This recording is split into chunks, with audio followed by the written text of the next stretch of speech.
UNO, organisation of United Nations. Organisation of United Nations का क़याम अमल कब हुआ था, क्यों हुआ था और किस वजह से हुआ था? यूएनओ का मोटो क्या है? यूएनओ क्यों बना था? यूएनओ की जो बैटल क्रिएट की गई थी यूएनओ को फ्रेम करने के लिए, वो कौन सी फील्ड थी? यूएनओ किस ऑर्गेनाइजेशन के सस्पेंशन का आउटकम है और यूएनओ किस वजह से बना था? यूएनओ को बनाने के लिए इससे पहले एक दुनिया का बहुत ही बड़ा ट्रेजिक इंसिडेंट हुआ था, जो इंसिडेंट दुनिया को खून की दरिया में तब्दील कर चुका था। जब वो लीडिंग पावर्स ने देखा कि इस दुनिया को अगर हमने सेव करना है, कि एक ऐसा निज़ाम, एक ऐसा फ्रेम, एक ऐसी ऑर्गेनाइजेशन को डेवलप करना चाहिए जो कि वो पाबंद हो अपकमिंग फ्यूचर वार इवेंट्स को मिनिमाइज करने के लिए, प्रिवेंट करने के लिए, होल्ड करने के लिए। तो उस वक्त जो दुनिया की टॉप लीडिंग इकोनॉमीज थी, उन्होंने काफ़ी बस मुबाहिसे के बाद यूनाइटेड नेशंस के सैन फ्रांसिस्को कैलिफोर्निया स्टेट के अंदर जामिया डिस्कशन के बाद एक फ्रेमवर्क क्रिएट किया, और जो इदारा वहाँ पे फ्रेम हुआ उसका आगे जाके नाम बना यूनाइटेड नेशंस। यानी कि दुनिया के अंदर जो जो नेशंस हैं उन सब का एक जामिया ऑर्गेनाइजेशन। यूनाइटेड मीन्स मिलकर, नेशंस यानी कि हम स्टेट या कौमों को कहते हैं। सारी दुनिया का एक वाहिद ऑर्गेनाइजेशन वो बना था। अच्छा, यूनाइटेड नेशंस का जो टर्म है वो किसने क्वाइन किया था और कहाँ पे? United Nations a term coined by the then president of United States of America, Franklin D Roosevelt. ये टर्म उसने क्रिएट किया हुआ था। इस टर्म के बाद यूएनओ का नाम यूनाइटेड नेशंस रख दिया गया था, और इसकी जो बिल्डिंग है, जो हेडक्वार्टर है, वो यूनाइटेड स्टेट्स के एक इकोनॉमिकल कैपिटल जिसको हम कहते हैं, उसका एक अंदर नाम भी है जो बिग एबल यानी कि न्यूयॉर्क के कहा जाता है। उसकी बिल्डिंग न्यूयॉर्क के इलाके मैनहट्टन में वाक़या है।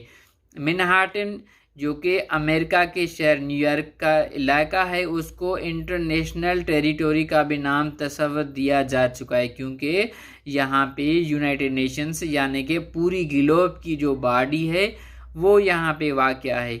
यूनाइटेड नेशंस का अब आगे आता है, ये काम कैसे करता है, इसने कौन कौन से सर अंजाम काम दिए हैं जो कामयाबी से दुनिया को एक और ट्रेजिक इंसिडेंट से इसने होल्ड पे रखा हुआ है, और वो कौन कौन से इम्पॉर्टेंट दुनिया के अंदर कंट्रीज़ हैं जिनकी यूएनओ की बदौलत वो टेबल टॉक पे आए हैं। यूएनओ ने उनको टेबल फराम की है जो कि उनके प्रॉब्लम को वहाँ पे मिल बैठ के सॉर्ट आउट करने के लिए। उनको हम बाद में देखेंगे। अभी जो हम स्टार्ट ले रहे हैं यूएनओ के बेसिक जो एमसीक्यूज़ के एक्सपेक्टेड क्वेश्चंस आ सकते हैं, हम वहाँ से स्टार्ट करने जा रहे हैं। सबसे पहले यूएनओ कब बना था? 24 अक्टूबर 1941 अमेरिका में बना था। अच्छा, यूएनओ का जो डे है वो कब सेलिब्रेट, यूएनओ डे कब सेलिब्रेट किया जाता है? यूएनओ डे 24 अक्टूबर को पर ईयर सेलिब्रेट किया जाता है। यूएनओ का स्लोगन क्या है? It is your word. UNO का हेड ऑफ जो है वो कौन है? यूएनओ का जो हेड होता है वो सेक्रेटरी जनरल होता है। इस वक्त यूएनओ का सेक्रेटरी जनरल कौन है? यूएनओ का जो सेक्रेटरी जनरल है वो सेक्रेटरीट के अंदर बैठता है, और ये वो इंडिविजुअल है जो पूरी बॉडी के आर्गन को, पूरी बॉडी को लुक आफ्टर करता है, और इस पर्सन को एक इम्पॉर्टेंट प्रिविलेजेस भी होता है जो कि पूरी दुनिया में किसी कंट्री के प्रेसिडेंट, प्राइम मिनिस्टर या बादशाह को बेहता के नहीं होता है। वो क्या है? फॉर एग्जांपल, अगर यूनाइटेड नेशंस का सेक्रेटरी जनरल किसी टाइम, किसी लम्हे, किसी भी वक्त दुनिया के किसी और कंट्री में टूर पे जाना चाहे तो उसको कोई पेपर वर्क की ज़रूरत नहीं होती है, उसको वीज़ों की ज़रूरत नहीं होती है। वो किसी भी वक्त दुनिया के किसी भी जगह पे जाके अपनी खिदमत सर अंजाम दे सकता है। और ख़ास करके यूएनओ का जो सेक्रेटरी जनरल है उसका मेन मिशन ये होता है कि जो यूनाइटेड नेशंस के मेंबर कंट्रीज़ के जो पुअर इकानमीज़ हैं उनके लिए वे फ्राहम करना, उनको जो डेवलप्ड इकानमीज़ के पैरामीटर्स के अंदर उसको लाके खड़ा करना, ये यूनाइटेड नेशंस का मेन थीम है। यूनाइटेड नेशंस का जो इस वक्त इनकम्बेंट सेक्रेटरी जनरल है वो Antonio Guterres, he is from Portugal. He was ex-prime minister of that country. He took his office 1st January 2017 to 2021. इसके जो हैं 5 साल का टेन्योर होता है और ये सेक्रेटरीट के अंदर इस अपनी खिदमत सरंजाम देता है।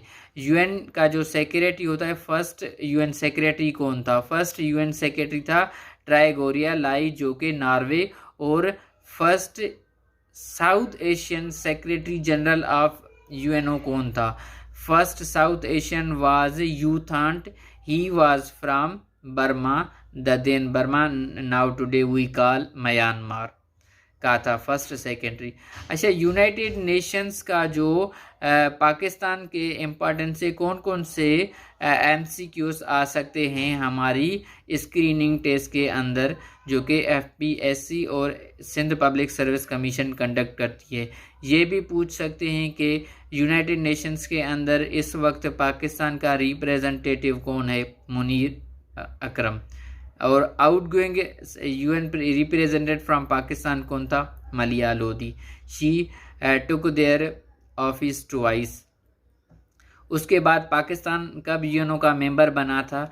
पाकिस्तान यूएनओ का मेंबर बना था September 30, 1947. 3 months later its inception of our new states.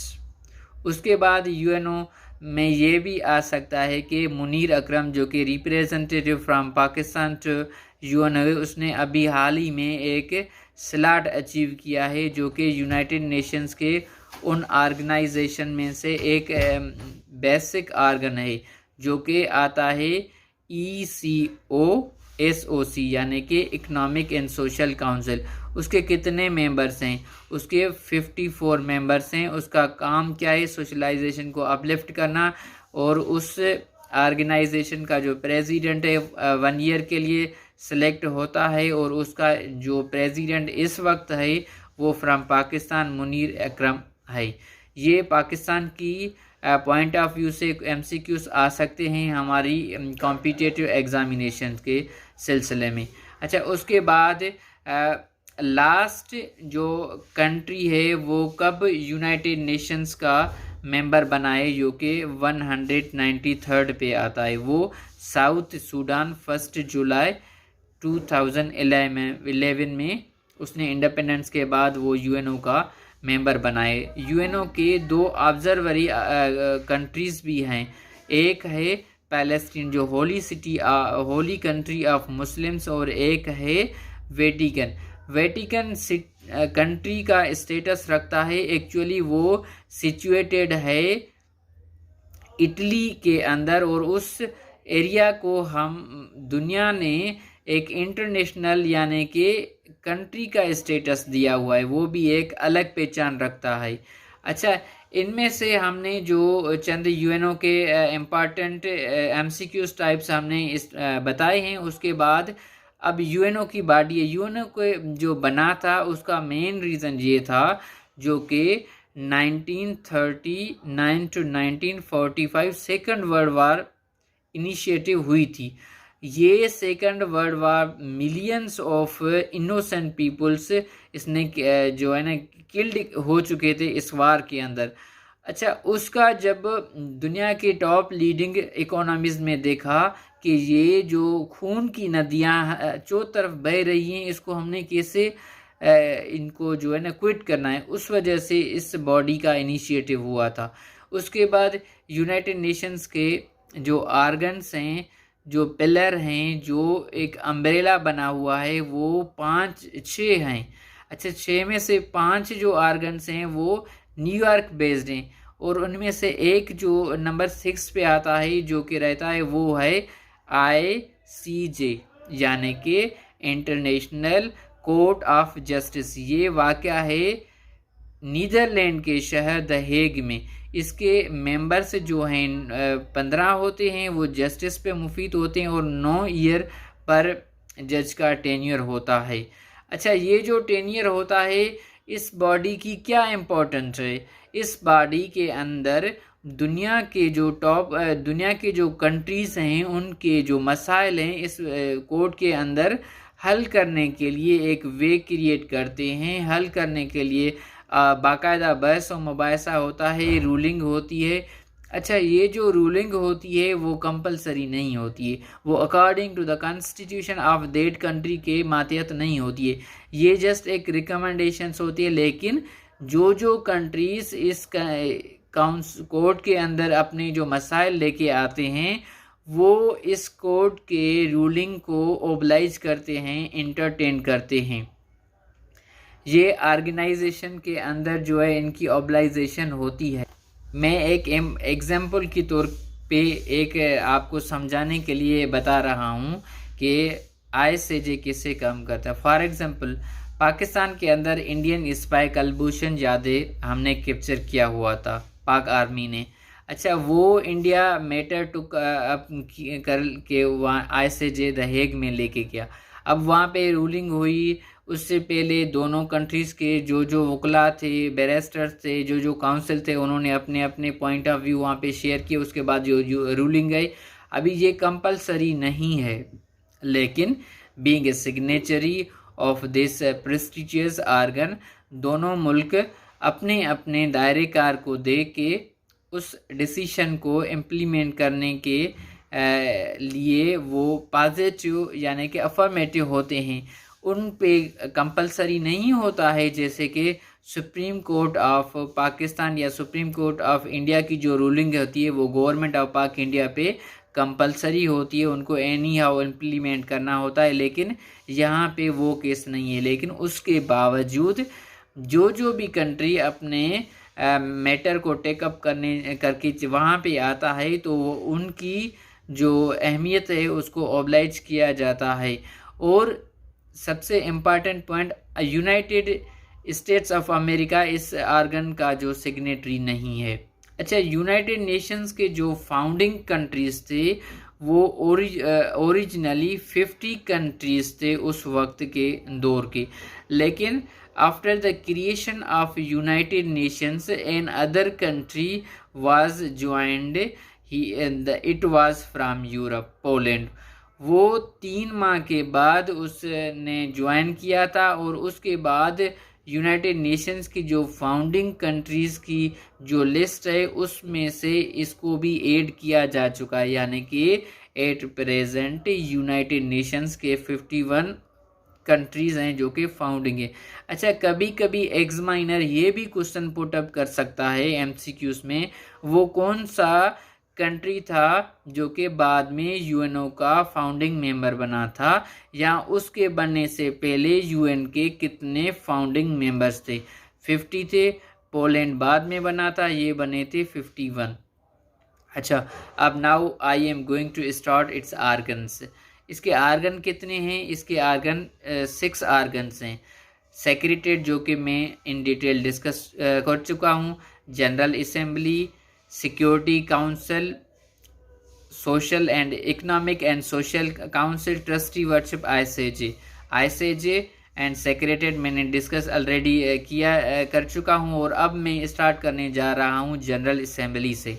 General assembly क्या है? जनरल असेंबली यूनाइटेड नेशंस की एक इम्पॉर्टेंट ऑर्गेनाइजेशन है, जो कि यानी कि 193 कंट्रीज़ जो कि यूएनओ के मेंबर हैं, वो इस ऑर्गन के मेंबर हैं।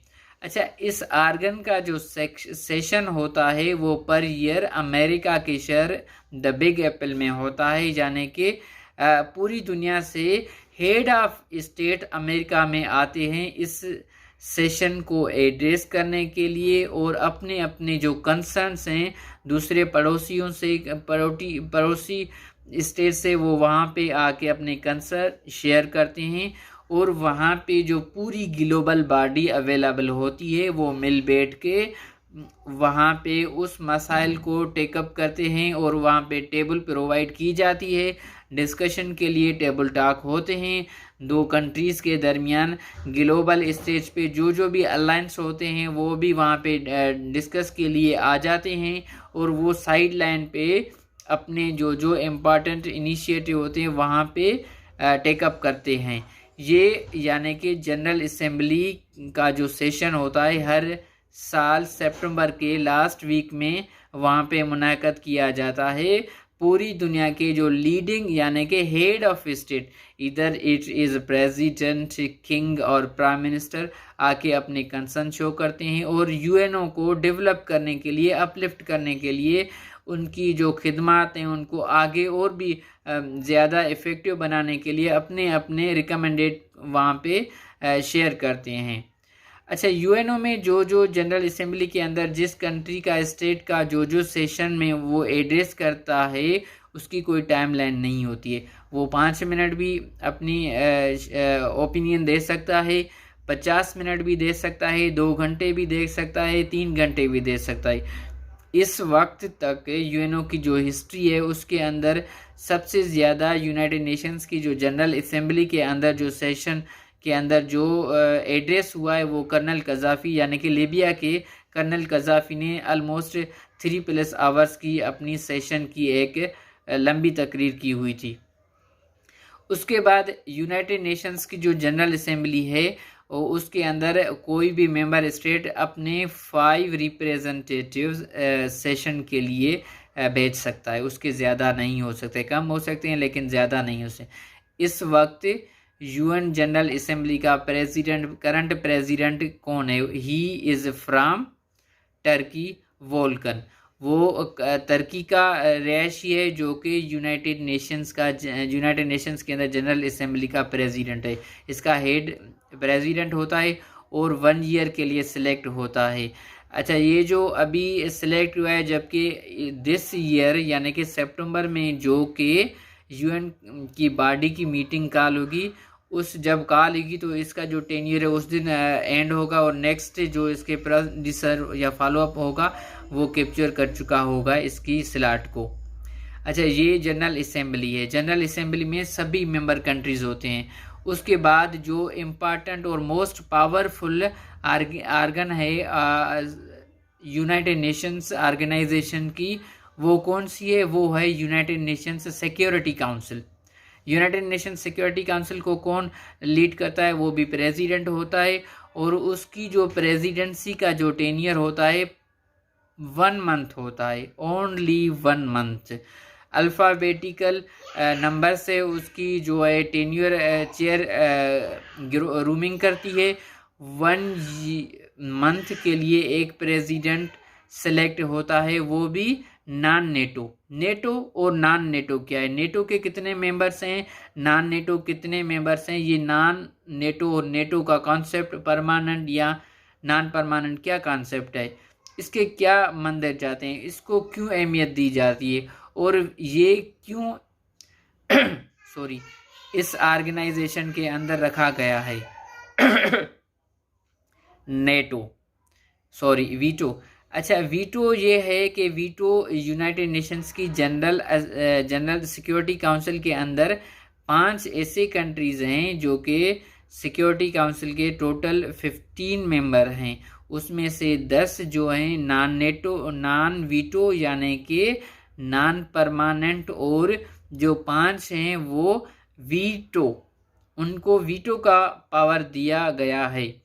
वीटो क्या है? वीटो वो 5 कंट्रीज़ हैं, China, Britain, Russian federation, United States of America, France. ये वो 5 दुनिया की पावरफुल कंट्रीज़ हैं जिनको वीटो का अख्तियार दिया गया है इस ऑर्गेनाइजेशन के ऑर्गन के अंदर। अच्छा, मैं वीटो को आपको ऐसे समझाता चलूँ, ऐसे एक ब्रीफ करता चलूँ। फॉर एग्जांपल, इंडिया काफ़ी ईयर्स से, ओवर द ईयर्स इंडिया कोशिश करता आ रहा है कि पाकिस्तान जो है तकरीबकारी इंडिया के अंदर करता है। उसने कुछ नाम सेलेक्ट किए हैं, मसलन कि महमूद अज़हर XYZ, ये जो हैं ये इंडिया के अंदर तकरीबकारी करते हैं।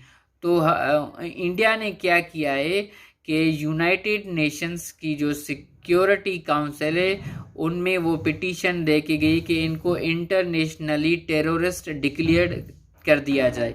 लेकिन वहाँ 5 वीटो में से अगर किसी एक कंट्री, एक वीटो मेंबर उसको वीटो कर देता है या एब्सटेंड करता है, जो भी इंडिया पाकिस्तान के अगेंस्ट या पूरी दुनिया के अंदर जो कंट्री किसी अपने अपोनेंट कंट्री के अंदर जो भी रिजोल्यूशन वहाँ पे पुटअप करेगा वो नल एंड वाइड यानी कि डीएक्टिवेट हो चुका होगा, उनकी कोई अहमियत नहीं होगी।